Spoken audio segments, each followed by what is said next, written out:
जब बात हमारी ट्रिगोनोमेट्री की होती है तो आप अच्छे से जानते हैं कि आपको ये 6 चीज़ें ही देखने को मिलती हैं। Sine, cos, tan, cos X, cot.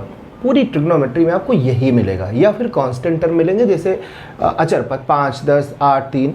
इसके अलावा आपको ये मिलेगा और इसके अलावा कुछ नहीं मिलेगा। जिन लोगों ने पढ़ रखी है थोड़ी बहुत तो वो जानते हैं कि यही सब आपको देखने को मिलने वाला है। तो जब ये सब देखने को मिलने वाला है, पूरी ट्रिग्नोमेट्री में देखने को मिलने वाला है, तो भाई इसके बारे में हमें कुछ जानना तो चाहिए। आखिर ये क्या है, इसे हम क्यों पढ़ रहे हैं। ये चीज़ें जानने के पहले इतना तो हम जान ही लेते हैं कि इनको हम लोग बोलते हैं त्रिकोणमितीय अनुपात। इनको हम लोग क्या बोलते हैं? त्रिकोणमितीय अनुपात बोलते हैं। ठीक है, ट्रिगोनोमेट्रिकल रेशियो बोलते हैं। बाकी ये क्या है, इस चीज़ को हम लोग जानेंगे, लेकिन उसके पहले एक चीज़ हम जानते हैं समकोण त्रिभुज के बारे में और पाइथागोरस प्रमेय के बारे में। इन 2 चीज़ों को जानने के बाद हम लोग फिर वापस यहाँ पर आएंगे और इनको डिटेल में समझेंगे। समकोण त्रिभुज मतलब राइट एंगल्ड ट्राइंगल, एक ऐसा त्रिभुज जिसका एक कोण 90 अंश हो। देखिए ये 90 अंश हो गया, और बाकी 2 कोण कुछ भी हो सकते हैं, कोई 2 न्यून कोण हो सकते हैं, ठीक है, कोई 2 एक्यूट एंगल हो सकते हैं, बाकी एक कोण क्या हो, 90 अंश हो, वो कहलाता है समकोण त्रिभुज। जैसे ये ए है, बी है, सी है। ट्रिग्नोमेट्री के सेंस में समकोण त्रिभुज हम क्यों पढ़ रहे हैं? क्योंकि समकोण त्रिभुज में 3 चीज़ें आपको मिलती हैं। कौन कौन सी?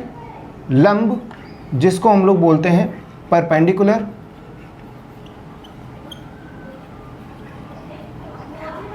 कर्ण, जिसको हम लोग बोलते हैं हाइपोटेनस, आधार, जिसे हम लोग बोलते हैं बेस। इस समकोण त्रिभुज में ये 3 चीजें होती हैं, ये 3 टर्म आपको मिलते हैं, और ये आपको जानना भी जरूरी है क्योंकि इनका ही यूज यहां पर होता है।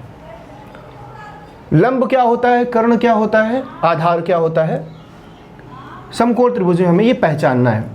कैसे पहचान सकते हैं? सबसे पहले कर्ण पहचानने का सबसे आसान तरीका क्या है? देखिए त्रिभुज में कहीं ना कहीं 90 डिग्री होगा, जैसे यहाँ पर ये 90 डिग्री है, और वो 90 डिग्री जिस भुजा को नहीं छू रहा है, देखिए ये इसको छू रहा है, इस वाली साइड को, और ये इसको भी छू रहा है, इस वाली साइड को भी छू रहा है, लेकिन इसको नहीं छू पा रहा है ये 90 डिग्री, तो बस यही क्या है, यही कर्ण है। यही क्या है? यही कर्ण है। यही क्या है? हाइपोटेनस है। कर्ण तो हम लोग समझ गए। अब बची 2 भुजाएं, एक ये भुजा और ये भुजा। इन 2 भुजाओं में से कोई एक तो लंब होगी यानी परपेंडिकुलर होगी, और कोई एक आधार होगी यानी बेस होगी। अब कौन सी भुजा लंब है, कौन सी भुजा आधार है, ये हम तय करते हैं सवाल में कोण कहाँ पर दिया गया है। अगर कोण यहाँ दिया गया है तो हम इसके हिसाब से तय करेंगे, और अगर कोण यहाँ पर दिया गया है तो हम इसके हिसाब से तय करेंगे। सपोज मान लेते हैं कि प्रश्न में कोण यहाँ पर दिया गया है, मान लीजिए ये कोण क्या है, थीटा। अब प्रश्न में कैसे कोण दिया जाएगा, तो अभी जब हम लोग प्रश्नों को हल करेंगे तो हम लोग अच्छे से समझेंगे। वैसे मेरे पास ये बुक है, और इस बुक की जो है एक एक एक्सरसाइज, एक एक क्वेश्चन सॉल्व करने की मैं पूरी कोशिश करूँगा, आपको समझाने की कोशिश करूँगा। तो अब मान लीजिए यहाँ पर कोण दिया गया है आपको थीटा। अब देखिए आधार क्या होगा, वो भुजा जिसको दोनों कोण छू रहे हैं, एक तो 90 डिग्री और एक वो कोण जो आपको प्रश्न में दिया गया है। जैसे मान लीजिए यहाँ पर दिया गया है, तो कौन सी भुजा ऐसी है, ये ए बी भुजा ऐसी है जिसको देखिए ये वाला कोण भी छू रहा है, ये ए बी है ना, यही तो ए बी भुजा है, इसको ये वाला कोण भी छू रहा है और इसको 90 डिग्री भी छू रहा है, तो ये क्या हो गई, ये आधार हो गई। आधार यानी बेस यानी नींव, है ना। अब अगर आप देखें आपके घर की नींव जो होती है, तो घर की सारी दीवारें नींव को तो छूती ही है ना। उस तरीके से भी आप समझ सकते हैं कि जो आधार होगा उसको दोनों कोण टच कर रहे होंगे। प्रश्न में एक तो 90 डिग्री होगा, यानी समकोण त्रिभुज में एक तो 90 डिग्री होगा और एक वो कोण होगा जो प्रश्न में दिया गया है। ठीक है, ए बी आधार हो गया ये आपका। तो जो बचा वो क्या हो गया, वो हो गया आपका लंब यानी परपेंडिकुलर। वो क्या हो गया, लंब यानी परपेंडिकुलर। वैसे भी हम देख सकते हैं कि प्रश्न में जो कोण आपको दिया गया है 90 अंश के अलावा, जैसे ये तो 90 अंश है, इसके अलावा कौन सा कोण है ये, उसके ठीक सामने हमेशा लंब होता है। इस तरीके से हम लोग पहचान सकते हैं। थोड़ा सा हम लोग इस प्रश्न को इस तरीके से अगर लिखें, अब देखते हैं, मान लीजिए यहाँ पर 90 डिग्री आपको दे दिया गया, ये ए है, ये बी है और ये सी है, और यहाँ पर आपको कोई कोण दे दिया गया ये इस तरीके से। कोई भी कोण हो सकता है, थीटा हो सकता है, अल्फा हो सकता है, बीटा हो सकता है, कुछ भी हो सकता है, लिखने का है, कुछ भी लिख सकते हैं। अब आपसे इस प्रश्न में अगर पूछें कि बताइए AC क्या है, तो AC क्या है आपको ये बताना है। अब देखिए ध्यान से, पहले तो आप पता करिए कर्ण कहाँ पर है, ठीक है। कर्ण कहाँ पर होगा, हाइपोटेनस कहाँ पर होगा, जो 90 के ठीक सामने होगा, 90 के ठीक सामने होगा, या 90 जिसको नहीं छू रहा होगा। तो ये 90 वाला एंगल इस साइड को छू रहा है, इस साइड को छू रहा है, इसको नहीं छू पा रहा है। इसका मतलब AB क्या है, AB तो कर्ण है, हाइपोटेनस है। अब देखिए BC क्या है, देखिए जो साइड BC है इसको ये वाला एंगल भी छू रहा है और 90 वाला भी छू रहा है। इसका मतलब ये क्या हो गया, आधार हो गया, हो गया ना, बेस हो गया। अब आप देखिए AC क्या है, तो देखिए AC ये साइड है ना। प्रश्न में आपको जो कोण दिया गया है 90 अंश के अलावा, 90 अंश तो ये है, उसके अलावा जहां पर कोण है उस कोण के ठीक सामने जो भुजा होती है वो परपेंडिकुलर होती है, वो लंब होती है। आप इस तरीके से भी समझ सकते हैं, आप इस तरीके से भी समझ सकते हैं कि जब ये कर्ण हो गया, ये आधार हो गया, तो बचा हुआ लंब ही होगा, क्योंकि त्रिभुज में, समकोण त्रिभुज में या किसी भी त्रिभुज में 3 भुजाएं ही होती हैं, और 3 भुजाओं में जब 2 आप निकाल लोगे तो बची हुई कौन सी होगी, जो बच गई है वही तो होगी। तो मुझे लगता है आप लंब, कर्ण और आधार की पूरी अंडरस्टैंडिंग बना चुके हैं। अब इसके बाद हम लोग थोड़ा सा इसकी तरफ आते हैं कि ये जो दिए गए हैं आपको sign, cos, tan, cosec, sec, cot, ये हैं क्या। तो जो मैंने आपको बताया था वो है त्रिकोणमितीय अनुपात। तो किस तरीके से है ये त्रिकोणमितीय अनुपात, ये थोड़ा सा हम लोग जान लेते हैं। तो देखिए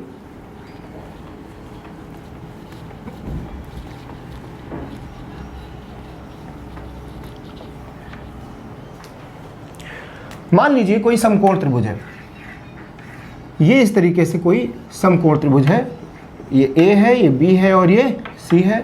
यहाँ पर ये 90 डिग्री है और आपको ये कोण दिया गया है, कोई भी कुछ भी हो सकता है, मान लीजिए थीटा है, ठीक है। अगर यहाँ थीटा होगा तो यहाँ पर थीटा लिख दिया जाएगा, अगर यहाँ अल्फा होगा तो यहाँ अल्फा लिख दिया जाएगा, अगर यहाँ बीटा होगा तो यहाँ बीटा लिख दिया जाएगा। तो वो तो डिपेंड करता है क्या दिया गया है। अब देखिए अनुपात हमेशा 2 चीज़ों के बीच में होता है, यहाँ पर 2 भुजाओं के बीच में होगा। तो जो साइन थीटा है, साइन थीटा जो होता है वो होता है लंब बटा कर्ण। लंब यानी जिसको हम लोग बोल सकते हैं P परपेंडिकुलर, और कर्ण यानी हाइपोटेनस यानी H। इसको हम लोग ऐसे भी बोल सकते हैं अगर इंग्लिश में बोलना चाहें। कॉस थीटा क्या होता है, कॉस थीटा होता है आधार बटा कर्ण, आधार बटा कर्ण। आधार को क्या बोल सकते हैं हम लोग, B, और कर्ण को क्या बोल सकते हैं, H, हाइपोटेनस। टैन थीटा जो होता है वो आपका होता है लंब बटा आधार। लंब क्या होता है, परपेंडिकुलर यानी P, आधार क्या होता है, बेस यानी B, P अपॉन B। तो ये क्या है, देखिए हमने कहा साइन थीटा बराबर है लंब बटे कर्ण। लंब क्या है, जो 90 अंश के अलावा दिया गया कोण है उसके ठीक सामने लंब हो गया। कर्ण क्या होता है, 90 अंश के ठीक सामने, वो कर्ण हो गया। बचा हुआ क्या हो गया, आधार। कैसे, देख लीजिए इसको दोनों कोण छू रहे हैं, ये वाला भी छू रहा है, ये वाला भी छू रहा है। तो देखिए साइन क्या है, लंब और कर्ण का अनुपात ही तो है। कॉस क्या है, आधार और कर्ण का अनुपात ही तो है। टैन क्या है, लंब और आधार, लंब और आधार का अनुपात ही तो है। इसीलिए इनको हम लोग बोलते हैं त्रिकोणमितीय अनुपात। क्या बोलते हैं? Trigonometrical ratio. अब देख लीजिए साइन कॉस टेन तो हो गया, अभी ये 3 ठो और बैठे, इनकी भी रिश्तेदारी निकालते हैं। देखिए जो कॉसेक होता है वो साइन का ठीक अपोजिट होता है, इसीलिए मैंने इसको साइन के नीचे लिखा हुआ है। जो कॉसेक होता है वो साइन का ठीक अपोजिट होता है। तो कॉसेक अगर साइन का ठीक अपोजिट होता है तो अगर साइन लंब बटे कर्ण है तो कॉसेक क्या हो जाएगा? कर्ण बटे लंब नहीं हो जाएगा क्या भाई? इसका मतलब कर्ण को हाइपोटेनस और लंब को परपेंडिकुलर, h/p हो जाएगा ना। जो सेक होता है वो कॉस का अपोजिट होता है। जो सेक होता है वो किसका अपोजिट होता है? कॉस का। और कॉस क्या है? आधार बटे कर्ण है, तो सेक क्या हो जाएगा? कर्ण बटे आधार, अपोजिट हो जाएगा ना। कर्ण यानी हाइपोटेनस यानी h, आधार यानी बेस यानी b। अब बात आती है बचा हुआ कॉट। कॉट किसके अपोजिट में लिखा हुआ है? टेन के।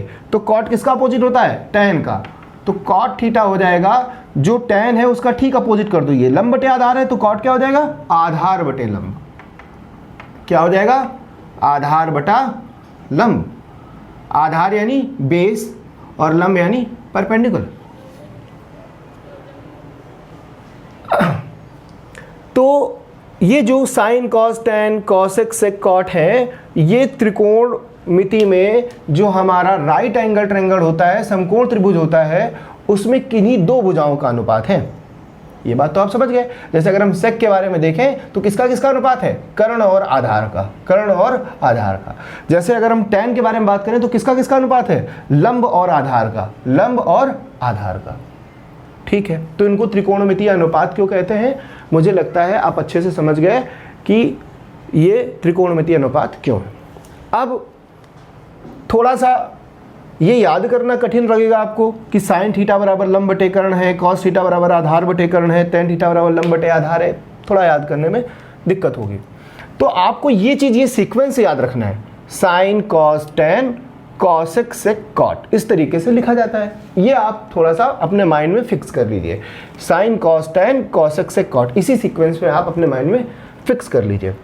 अब अगर मैं आपको बताऊं कि पी अपॉन एच बी, देखिए जरा, साइन सबसे पहले होता है ना, तो इस जगह आ जाइए, इस जगह उंगली रखिए। तो साइन थीटा बराबर हो जाएगा p अपॉन एच। देखिए p अपॉन एच। कॉस कहाँ होता है? दूसरे नंबर में, तो यहाँ आ जाइए। तो कॉस क्या हो जाएगा? b upon H. देखिए b अपॉन एच हो रहा है ना। यहाँ पर आ जाइए, tan theta. Tan theta, ten कहाँ पर है? तीसरे नंबर पे है, तो यहाँ पर आ जाइए आप। ये क्या हो जाएगा? p upon B. ठीक है ना। अब आप आ जाइए कॉसेक में। कॉसेक कहाँ पर है? यहाँ पर है। तो आपको कहाँ पर बैठना पड़ेगा? यहाँ पर बैठना पड़ेगा। और जहाँ बैठे हैं आप वहीं से शुरू करेंगे। तो कॉसेक थीटा बराबर क्या हो जाएगा? h upon P. अब आपको इस तरीके से पढ़ना है, h अपॉन पी।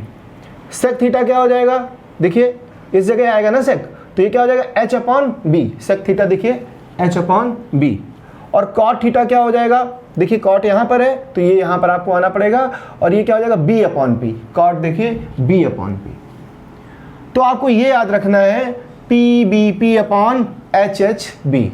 इसको शॉर्ट फॉर्म में टीचर्स ऐसे भी बताते हैं कि पाकिस्तान भूखा प्यासा, PBP, पाकिस्तान भूखा प्यासा, हिंदुस्तान हरा भरा। कुछ लोग इस तरीके से भी बताते हैं। तो याद रखना थोड़ा सा आसान हो जाता है कि पाकिस्तान भूखा प्यासा, हिंदुस्तान हरा भरा। अब सपोज मान लीजिए आपको ज़रूरत पड़ी कहीं पर सवाल में कि कॉस थीटा बराबर क्या होता है, तो कॉस आपको पता है कि दूसरे नंबर पे आता है। पाकिस्तान भूखा, भूखा यानी बी, और नीचे हिंदुस्तान हरा दूसरे नंबर पे आना है, तो एच हो जाएगा, बी अपॉन एच। थोड़ा सा जब आप प्रैक्टिस करेंगे तो और आसानी से आपको याद हो जाएगा, लेकिन आपको ये जरूर याद रखना है PBP/HHB, पाकिस्तान भूखा प्यासा, हिंदुस्तान हरा भरा। इस तरीके से आप याद रखेंगे तो आसानी हो जाएगी। अगर आपको सेक की वैल्यू निकालनी है तो आपको पता है सेक इस जगह होता है, तो आपको इस फार्मूले में यहाँ पर आना पड़ेगा और ये H/B हो जाएगा।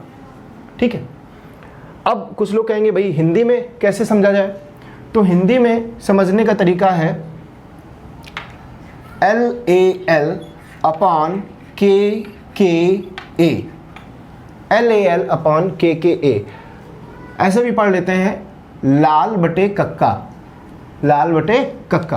देखिए साइन सबसे पहले होता है ना, यहाँ नीचे लिख लेते हैं LAL/KKA। देखिए साइन सबसे पहले होता है, यहाँ पर होता है, तो यहाँ पर खड़े हो जाएंगे, तो L/K यानी लंब बटे कर्ण साइन थीटा। देखिए लंब बटे कर्ण। अब अगर मान लीजिए आपको वैल्यू निकालनी tan की, तो tan यहाँ पर होता है, तो अब आपको यहाँ पर आना पड़ेगा। ये क्या होगा, लंब बटे आधार, L से लंब, A से आधार, लंब बटे आधार। tan क्या है, लंब बटे आधार। मान लीजिए आपको कौशिक की वैल्यू निकालनी, तो यहाँ पर आ जाइए, तो यहाँ पर अब आपको आना पड़ेगा, तो कौशिक क्या हो जाएगा, कर्ण बटे लंब, कर्ण बटे लंब। कौशिक देखिए कर्ण बटे लंब। तो हिंदी या अंग्रेजी में जिस तरीके से भी आप याद रखना चाहते हैं आप याद रख सकते हैं, LAL/KK या PBP/HHB, पाकिस्तान भूखा प्यासा, हिंदुस्तान हरा भरा, और हिंदी में लाल बटे कक्का। आप इस तरीके से इसको याद करके रख सकते हैं। तो अब ये बात हो गई कि ये sine cos tan cosec sec cot है क्या, ये त्रिकोणमितीय अनुपात है। अब पूरा खेल, पूरा चैप्टर इन्हीं पर डिपेंड करता है। तो अब धीरे से अब हम लोग आगे बढ़ना शुरू करेंगे। अब शुरू करने के पहले थोड़ा सा हम लोग जान लेते हैं, एक प्रमेय होती है जिसको हम लोग बोलते हैं पाइथागोरस प्रमेय, जिसको हम लोग क्या बोलते हैं, पाइथागोरस प्रमेय। तो अब उसको जो है जान लेते हैं कि है क्या, आखिर पाइथागोरस प्रमेय क्या है, ये हम लोग जान लेते हैं। पाइथागोरस प्रमेय, पाइथागोरस प्रमेय क्या होती है, पाइथागोरस थ्योरम क्या होती है, कर्ण का वर्ग बराबर लंब का वर्ग प्लस आधार का वर्ग। कर्ण यानी कर्ण को हाइपोटेनस बोलते हैं यानी h², लंब को परपेंडिकुलर बोलते हैं यानी p², आधार को बेस बोलते हैं यानी b²। h² बराबर p² प्लस b²। ये पाइथागोरस थ्योरम होती है। बहुत ही आसान, कुछ है नहीं इसमें। याद रखिए किसी भी समकोण त्रिभुज में जो कर्ण होता है वो क्या होता है, वो सबसे बड़ी भुजा होती है, सबसे बड़ी भुजा होती है, ग्रेटेस्ट साइड होती है किसी भी राइट एंगल ट्रायंगल में। किसी समकोण त्रिभुज में कर्ण सबसे बड़ी भुजा होती है। बाकी ये जो बचे दो भुजाएं लंब और आधार, ये आपस में हो सकता है कभी लंब बड़ा हो सकता है कभी आधार बड़ा हो, प्रश्न के हिसाब से, क्वेश्चन के हिसाब से, लेकिन कर्ण किसी भी क्वेश्चन में हमेशा सबसे बड़ा होगा। तो कर्ण जो है वो सबसे बड़ा है, तो इसलिए इसको हम लोग लिख सकते हैं बड़ी भुजा का वर्ग, बड़ी भुजा का वर्ग, square of the greatest side, बराबर। अब बची दो ये भुजाएं लंब और आधार, लिख सकते हैं शेष दो भुजाओं यानी जो बची के वर्गों का योग, के वर्गों का योग। देखो लंब और आधार बचा था, पहले उनका वर्ग हुआ है और फिर उनको क्या कर दिया गया है, जोड़ दिया गया है। तो कभी कभी इस प्रमेय को इस तरीके से भी लिख दिया जाता है, तो उससे कंफ्यूज होने की जरूरत है नहीं। तो आप इतना जान गए पाइथागोरस थ्योरम क्या होती है, h² = p² plus b², h यानी हाइपोटेनस यानी कर्ण का वर्ग बराबर p यानी परपेंडिकुलर यानी लंब का वर्ग प्लस b यानी बेस यानी आधार का वर्ग। ये आप पाइथागोरस थ्योरम जान गए। अब इसका एप्लीकेशन क्या है, इसका प्रयोग क्या है, ये जान लेते हैं। सपोज मान लीजिए कोई ट्रायंगल आपको दिया गया है इस तरीके से। अब मान लीजिए ये आपको दे दिया गया है 4 और ये दे दिया गया है 3 सेंटीमीटर, मीटर कुछ भी हो सकता है, जो भी है अपना, है ना, मान लीजिए सेंटीमीटर ही है, तो 4 सेंटीमीटर और 3 सेंटीमीटर। अब आपसे कह रहे हैं साइन थीटा की वैल्यू निकाल के बताओ। तो साइन थीटा आपने तुरंत याद किया, LAL/KKA, LAL/KKA। साइन सबसे पहले होता है यानी लंब बटे कर्ण, यानी आपको किसकी जरूरत है, लंब बटे कर्ण की जरूरत है। सबसे पहले आप सोचो कर्ण कहाँ पर है, 90 के ठीक सामने कर्ण है, ये कर्ण हो गया। और लंब कहाँ पर है, जो दूसरा कोण होता है उसके ठीक सामने लंब होता है, यानी ये लंब हो गया। तो साइन थीटा बराबर जो लंब बटे कर्ण होता है, देखिए फार्मूले में, तो यहाँ पर अब आपको कर्ण नहीं पता है, लंब तो पता है कितना 4 सेंटीमीटर, लेकिन कर्ण नहीं पता है, हाइपोटेनस नहीं पता है। ये आपको पता करने के लिए किस थ्योरम का प्रयोग करना पड़ेगा, पाइथागोरस थ्योरम का प्रयोग करना पड़ेगा। और वो क्या होती है, कर्ण का वर्ग यानी h स्क्वायर बराबर लंब का वर्ग यानी p स्क्वायर और प्लस आधार का वर्ग यानी b स्क्वायर। हिंदी मीडियम वाले हिंदी में लिख सकते हैं कि कर्ण का वर्ग बराबर लंब का वर्ग प्लस आधार का वर्ग। अच्छा, अब कर्ण है क्या, कर्ण है AC, यही तो है भुजाकर्ण, बराबर लंब क्या है, लंब है BC स्क्वायर और बेस क्या है AB यानी AB स्क्वायर। देखिए BC की वैल्यू कितनी है, BC की वैल्यू है 4 का स्क्वायर, प्लस AB की वैल्यू कितनी है 3 यानी 3 का स्क्वायर। 4 का स्क्वायर 16, 3 का स्क्वायर 9, 16 और 9 25, यानी AC स्क्वायर की वैल्यू आपने क्या निकाल दी 25। तो जब AC स्क्वायर की वैल्यू आ गई 25 तो AC बराबर क्या हो जाएगा, देखिए इधर से स्क्वायर हटेगा तो इधर स्क्वायर रूट लग जाएगा, वर्गमूल लग जाएगा, और 25 का वर्गमूल होता है 5 सेंटीमीटर आपकी वैल्यू आ गई किसकी, AC की। यानी अब AC क्या निकाल लिया आपने, 5 सेंटीमीटर निकाल लिया है। अब आपको कुछ भी निकालना हो, आपको क्या निकालना था, यहाँ पर साइन थीटा निकालना था, तो साइन थीटा बराबर होता है लंब बटे कर्ण। लंब कितना है 4 और कर्ण कितना है 5, तो क्या हो जाएगा 4/5। मान लीजिए आपको tan थीटा निकालना था, तो आप tan थीटा निकालना था तो कैसे निकालते, देखिए tan थीटा बराबर क्या होता है, सबसे पहले देखिए tan थीटा बराबर होता है लंब बटे आधार, है ना। लंब यानी परपेंडिकुलर और आधार यानी बेस। तो लंब क्या है, लंब होता है कोण के ठीक सामने, यानी ये हो गया लंब। लंब कितना है आपका BC, और आधार क्या है, जिसको दोनों कोण छुए, इस भुजा को ये वाला भी छू रहा है और ये वाला भी छू रहा है, इसका मतलब ये हो गया आधार यानी AB। और BC क्या वैल्यू क्या है, BC की वैल्यू है 4 और AB की वैल्यू क्या है 3, तो tan थीटा निकल आया। कुछ भी आपको निकालने को कहते इस तरीके से आप निकाल सकते थे। तो ये वीडियो इंट्रोडक्टरी वीडियो था, एक सामान्य परिचय का वीडियो था कि ट्रिगोनोमेट्री में हम क्या पढ़ने वाले हैं, कैसे पढ़ने वाले हैं। इस वीडियो में हम लोगों ने जाना ट्रिगोनोमेट्रिकल रेशियोज़ क्या होते हैं, sine cos tan cos X sec cot होते हैं, उनकी वैल्यू कैसे निकालते हैं। तो आपने दो चीज़ें जानी, एक तो LAL/KKA और अंग्रेजी में आपने जानी पाकिस्तान भूखा प्यासा अपॉन हिंदुस्तान हरा भरा। साइन निकालना है तो P/H, कॉस निकालना है तो B/H, टैन निकालना है तो P/B, कॉसेक निकालना है तो H/P, सेक निकालना है तो H/B और आपको अगर कॉट निकालना है तो B/P।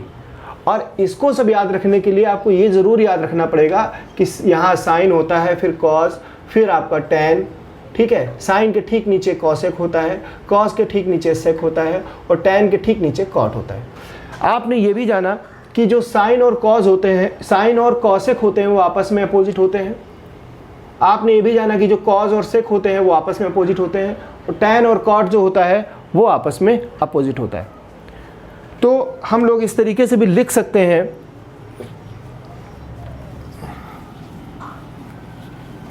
हम लोग इस तरीके से भी लिख सकते हैं कि साइन थीटा जो होता है वो अपोजिट होता है कॉसेक का, यानी 1/cosec थीटा हो जाएगा।